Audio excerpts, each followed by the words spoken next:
Thank you, Mr. Chairman. I wish to draw the attention of the government to an important matter and hope that the government takes it seriously.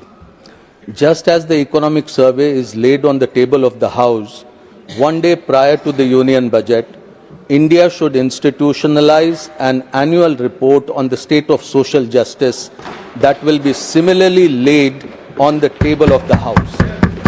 This report should serve as a data-driven strategic guide to uphold the constitutional values of equality and inclusivity and should be available for discussion in and outside the Parliament.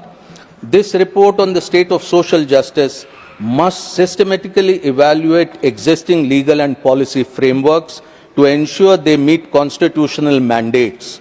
Essential areas of focus must include, number one, security, to examine the implementation of various schemes and laws that exist for the protection of the life and dignity of persons from the disadvantaged sections. The growing number of atrocities against SCs, STs, women, and the rise in cases of lynching should be at the very core of this report.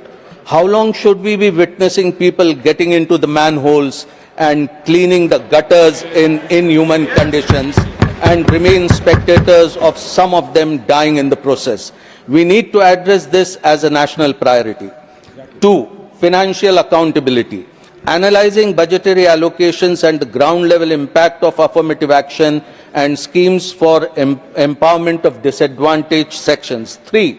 Socio-economic gaps. Examining disparities in education, employment, median income, and poverty levels across different social segments. Why is it that we still have huge backlog in the employment of reserved category persons, and what needs to be done?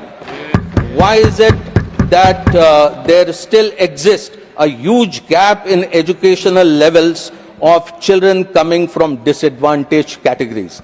Number 4, providing essential services. Assessing the reach and quality of healthcare and housing for vulnerable communities, it needs to be examined that why the deprived sections of our society are still getting deprived. Political and social inclusion, measuring the participation of SC, ST, OBCs, minorities, women and economically weaker sections in political processes from voting to holding offices while identifying systemic barriers to social mobility. Accessibility of persons with disability should also form part of this report. And I would like to conclude by